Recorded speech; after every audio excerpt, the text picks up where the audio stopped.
ಚುನಾವಣೆಗಳನ್ನು ನಿಯಂತ್ರಿಸಲಿದೆಯೇ ಕೇಂದ್ರ ಸರ್ಕಾರ?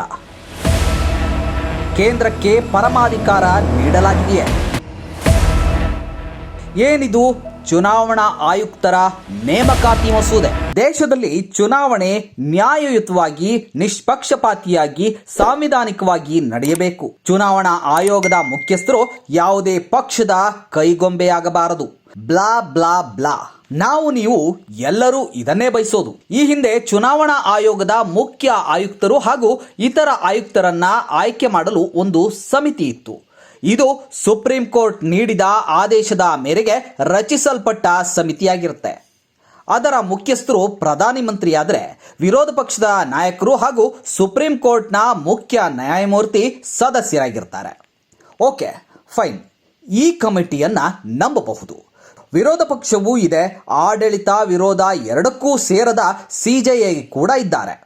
ಈಗ ಯೋಚಿಸಿ, ಈ ಕಮಿಟಿಯಲ್ಲಿ ಇಬ್ಬರು ಆಡಳಿತ ಪಕ್ಷಕ್ಕೆ ಸೇರಿದವರು, ಒಬ್ಬ ವಿರೋಧ ಪಕ್ಷದ ನಾಯಕರು ಇದ್ದರೆ ಏನಾಗಬಹುದು? ಆಡಳಿತಾರೂಢ ಪಕ್ಷದ ಹಾಡಿಗೆ ನಾಟ್ಯ ಮಾಡುವ ಮುಖ್ಯ ಚುನಾವಣಾ ಆಯುಕ್ತರು ಬರಬಹುದು. ಇಂತಹ ಒಂದು ಬಿಲ್ ಪಾಸ್ ಮಾಡಿದೆ ಬಿಜೆಪಿ ನೇತೃತ್ವದ ಕೇಂದ್ರ ಸರ್ಕಾರ. Union minister of law and justice Arjun Ram Meghwal ರಾಜ್ಯಸಭೆಯಲ್ಲಿ ಮಂಡನೆ ಮಾಡಿದ್ದಾರೆ. ಅದೇ ಚುನಾವಣಾ ಆಯುಕ್ತರ ನೇಮಕಾತಿ ಮಸೂದೆ. ಈ ಬಿಲ್ನಲ್ಲಿ ಮುಖ್ಯ ಚುನಾವಣಾ ಆಯುಕ್ತರನ್ನ ನೇಮಿಸುವ ಸಮಿತಿಯಿಂದ ಸುಪ್ರೀಂ ಕೋರ್ಟ್ನ ಮುಖ್ಯ ನ್ಯಾಯಮೂರ್ತಿಗಳನ್ನ ಕಿತ್ತೆಸೆದು ಅವರ ಬದಲು ಒಬ್ಬ ಕ್ಯಾಬಿನೆಟ್ ಸಚಿವನನ್ನ ನೇಮಿಸಲಾಗಿದೆ. ಈತನನ್ನ ಸ್ವತಃ ಪ್ರಧಾನಿ ಮಂತ್ರಿಗಳೇ ನೇಮಿಸುತ್ತಾರೆ. ಪ್ರಧಾನಿ ಮತ್ತು ಅವರ ಸಚಿವರ ಮಧ್ಯೆ ವಿರೋಧ ಪಕ್ಷದ ನಾಯಕ ಆಟಕ್ಕುಂಟು ಲೆಕ್ಕಕ್ಕಿಲ್ಲ ಎಂದಾದರೆ ಏನು ಕತೆ? ಈ ಬಿಲ್ನಲ್ಲಿ ಶೋಧ ಸಮಿತಿಯೊಂದಿದ್ದು, ಈ ಸಮಿತಿ ಚುನಾವಣಾ ಆಯೋಜನೆಯ ಬಗ್ಗೆ ತಿಳಿದಿರುವ 5 ಜನ ನಿವೃತ್ತ ಅಧಿಕಾರಿಗಳನ್ನ ಶಿಫಾರಸು ಮಾಡುತ್ತದೆ. ಇವರಲ್ಲಿ ಸೂಕ್ತರೊಬ್ಬರನ್ನ ಪ್ರಧಾನಿ ನೇತೃತ್ವದ ಸಮಿತಿ ಆಯ್ಕೆ ಮಾಡುತ್ತದೆ. ಈ ಶೋಧ ಸಮಿತಿ ಶಿಫಾರಸು ಮಾಡಿದ 5ರನ್ನು ತಿರಸ್ಕರಿಸುವ ಅಧಿಕಾರ ಪ್ರಧಾನಿ ನೇತೃತ್ವದ ಸಮಿತಿಗೆ ಇದ್ದು, ಬಿಲ್ನ 8(2) ಸೆಕ್ಷನ್ನಲ್ಲಿ ಈ ಹೆಚ್ಚಿನ ಅಧಿಕಾರವನ್ನ ನೀಡಲಾಗಿದೆ. ಈ ಮಸೂದೆಯನ್ನ ಸಂವಿಧಾನದ ಆರ್ಟಿಕಲ್ 324ರ ಅಡಿಯಲ್ಲಿ ರೂಪಿಸಲಾಗಿದೆ. ಆದರೆ ಈ ಆರ್ಟಿಕಲ್ನಲ್ಲಿ ಆಯುಕ್ತರ ನೇಮಕಕ್ಕೆ ಅವಕಾಶ ನೀಡಿದರೂ ಅದಕ್ಕೆ ಬೇಕಾದ ಕಾನೂನು ಇಲ್ಲ. ಹಾಗಾಗಿ ಸುಪ್ರೀಂ ಕೋರ್ಟ್ ಪಾರ್ಲಿಮೆಂಟ್ನಲ್ಲಿ ಅದಕ್ಕೆ ಬೇಕಾದ ಕಾನೂನು ರೂಪಿಸುವವರೆಗೆ ಪ್ರಧಾನಿ, ವಿರೋಧ ಪಕ್ಷದ ನಾಯಕ ಹಾಗೂ ಸಿಜೆಐ ಇರುವ ಕಮಿಟಿಯನ್ನ ಮುಂದುವರಿಸಲು ಹೇಳಿದೆ. ಇದಾದ ತಕ್ಷಣ ಕೇಂದ್ರ ಸರ್ಕಾರ ಮಸೂದೆ ಮಂಡನೆ ಮಾಡಿದ್ದು, ಮುಖ್ಯ ಚುನಾವಣಾ ಆಯುಕ್ತರ ಆಯ್ಕೆಯ ಹೆಚ್ಚಿನ ಅಧಿಕಾರವನ್ನ ತನ್ನಲ್ಲೇ ಉಳಿಸಿಕೊಂಡಿದೆ. माननीय सुप्रीम कोर्ट का इसमें एक फैसला था. उन्होंने कहा कि संविधान के आर्टिकल 3 to 4 2 के तहत इसमें एक संसद को कानून बनाना चाहिए. तो हम कानून लेके आए हैं सुप्रीम कोर्ट के फैसले के अनुसार ही. सुप्रीम कोर्ट ने ही कहा कानून लाओ. उसमें ये लिखा हुआ था कि जब तक सुप्रीम कोर्ट जब तक संसद कानून नहीं बनाती है, तब तक सुप्रीम कोर्ट का जो फैसला है उसमें जो कमेटी है वो लागू रहेगी. अच्छा मुझे बताओ, 1952 से चुनाव आयुक्त की हम नियुक्तियां करते आए हैं. 52 से चीफ इलेक्शन कमिश्नर की भी कर रहे हैं और कमिश्नर की भी कर रहे हैं. कांग्रेस ने भी की है. उसके बाद 91 में एक कानून आया जिसमें सर्विसेज लिखा हुआ है, अलाउंसेज लिखा हुआ है, टेन्योर लिखा हुआ है. अपॉइंटमेंट कैसे हुआ नहीं लिखा हुआ था 91 में. तो वो एक विषय सुप्रीम कोर्ट ने कहा ये बाकी है भाई, अपॉइंटमेंट की प्रक्रिया क्या रहेगी. तो हमने इस नए बिल में एक हम सर्च कमेटी बना रहे हैं जो कैबिनेट सेक्रेटरी की अध्यक्षता में होंगी, 2 उसके सचिव होंगे और वो 5 नामों की सिफारिश करेगी. उसके बाद एक सिलेक्शन कमेटी होगी जो प्रधानमंत्री जी की अध्यक्षता में होगी. क्या गलत है इसमें? सिलेक्शन कमेटी से सीजीआई को जो बाहर किया है नहीं रह जाता है. अगर 2:1 नहीं, उससे पहले वो कैसे करते थे जी? क्या बात करते हैं आप? आलोचना ही करनी है क्या? आज बहुत आर्टिकल आए हुए हैं जी. आज बहुत आर्टिकल आए हुए हैं. आप पढ़ना. जो आपके पूर्व मुख्य चुनाव आयुक्त कुरैशी जी ने आपने जो सरकार का पक्ष है उसका समर्थन भी किया है। सीजीआई कमेटी से बाहर करने पे चुनाव आयोग अरे भाई, इसमें पहले कहाँ कमेटी में थे ये? कौन थे इस कमेटी में? ये तो बताओ मेरे को। तो सुप्रीम कोर्ट ने फैसला दिया, आप कानून लेके आओ। हम कानून लेके आए। ಇದು ಮುಂದೆ ಆಡಳಿತಾರೂಢ ಪಕ್ಷದ ಪರ ಚುನಾವಣಾ ಆಯೋಗ ಕೆಲಸ ಮಾಡುವಂತೆ ಮಾಡಲಿದೆ. ಆಯೋಗಕ್ಕೆ ಪ್ರಧಾನಿ ವಿರುದ್ಧ ಕ್ರಮ ತೆಗೆದುಕೊಳ್ಳುವ ಧೈರ್ಯ ಇರಲಿದೆಯೇ? ವಿರೋಧ ಪಕ್ಷದ ನಾಯಕರ ಪ್ರೆಸೆನ್ಸ್ ಎಷ್ಟು ಮುಖ್ಯವಾಗಲಿದೆ ಮುಂದೆ ನೋಡಬೇಕು. ಬನ್ನಿ, ಈ ಬಗ್ಗೆ ದೇಶದ ನಾಯಕರು ಏನೇನು ಹೇಳಿದ್ದಾರೆ ನೋಡೋಣ.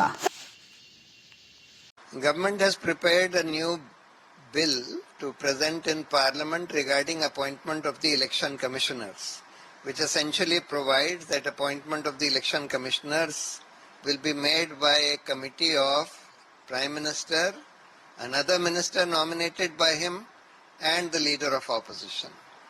This law is being introduced in order to get over the judgment of the Constitution Bench of the Supreme Court, which had recently held that in order to ensure the independence of the Election Commission, the selection of the election commissioners should be by a 3-member committee consisting of the Prime Minister, Leader of Opposition, and the Chief Justice of India.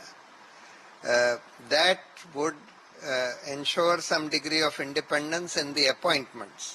The court had held this on the basis of holding that the independence of the election commission is essential for our democracy, and an independent selection committee is necessary to uphold democracy or to ensure that our democracy is sustained. Therefore, in my view, this new law being brought by Parliament, by the government, even if it is passed by Parliament, in my view, it would be unconstitutional because it would violate democracy, which is a basic structure of the Constitution, and therefore it is likely to be struck down by the Supreme Court. है लोकसभा 2024 सामने है। लोकसभा का चुनाव मोदी सरकार हारने की कगार पर खड़ी है। हिमाचल और कर्नाटक का चुनाव हारने के बाद अगले 5 राज्य का चुनाव में भाजपा हार का सामना कर रही है और अगली हार उसके बाद लोकसभा में होगी। इसलिए पहले ही प्रजातंत्र का अपहरण करने के लिए, प्रजातंत्र को बेड़ियों में जकड़ने के लिए, प्रजातंत्र को बंधक बनाने के लिए, प्रजातंत्र को अपनी दासी बनाने के लिए मोदी सरकार ये बिल लाई है, ताकि अंधा बाटे सीरनी मुड़ मुड़ अपने को दे। खुद का मुख्य चुनाव आयुक्त होगा, खुद के चुनाव आयुक्त होंगे, खुद का इलेक्शन कमीशन होगा, खुद का नतीजा होगा। ना प्रजातंत्र की जरूरत, ना सुप्रीम कोर्ट की जरूरत, ना संसद की जरूरत, ना बांस रहेगा, ना बांसुरी बजेगी। प्रजातंत्र को बंधक बनाने का ये कानून है। By this bill, the Prime Minister is the chairman and he will nominate another union cabinet minister, and the leader of the opposition will be left alone to fight for autonomy of the Election Commission of India. This is crystal clear that Prime Minister Narendra Modi, despite all his bravado, is petrified of losing the 2024 election, and this is the beginning of a design to subvert every independent institution which should be ensuring free and fair election.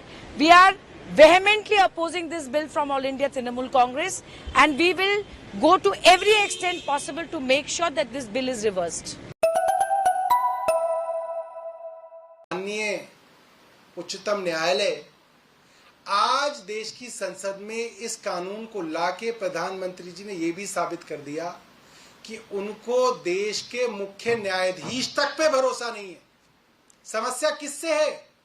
Court ने कहा कि उसके अंदर प्रधानमंत्री होंगे, leader of opposition होंगे और मुख्य न्यायाधीश होंगे, और प्रधानमंत्री कह रहे नहीं, इसके अंदर प्रधानमंत्री होंगे, लीडर ऑफ अपोजिशन होंगे और उनके द्वारा चुने हुए उनके मंत्री होंगे। तो समस्या तो मुख्य न्यायाधीश से ही है कि मुख्य न्यायाधीश के ऊपर भरोसा नहीं है। उनकी जगह अपने मंत्रिमंडल के कोई मंत्री आ जाए तो काम बन जाएगा। नरेंद्र मोदी जी जो बिल लेकर आए हैं उसके अंदर खुद नरेंद्र मोदी जी, एक उनका मंत्री, यानी कि 2 बीजेपी का आदमी और 1 विपक्ष का आदमी। बीजेपी का प्योर बहुमत होगा और वो बीजेपी के व्यक्ति को ही मुख्य चुनाव आयुक्त नियुक्त करेंगे और वो बीजेपी के लोगों को ही चुनाव में जिताएंगे। उसके पीछे सबसे महत्वपूर्ण वजह यही थी कि कॉन्स्टिट्यूशनल क्राइसिस है इस देश में। जिस तरह से भारतीय जनता पार्टी संवैधानिक संगठनों को ध्वस्त कर रही है, वो एक ये उसका उदाहरण है। यद्यपि मैंने अभी इसको पढ़ा नहीं है कि क्या संशोधन लाई है, पर अगर उन्होंने माननीय सर्वोच्च न्यायालय के सीजेआई को इस कमेटी से बाहर किया है तो ये बहुत ही दुखद और गंभीर विषय है और इसके परिणाम भी बहुत अच्छे नहीं होंगे।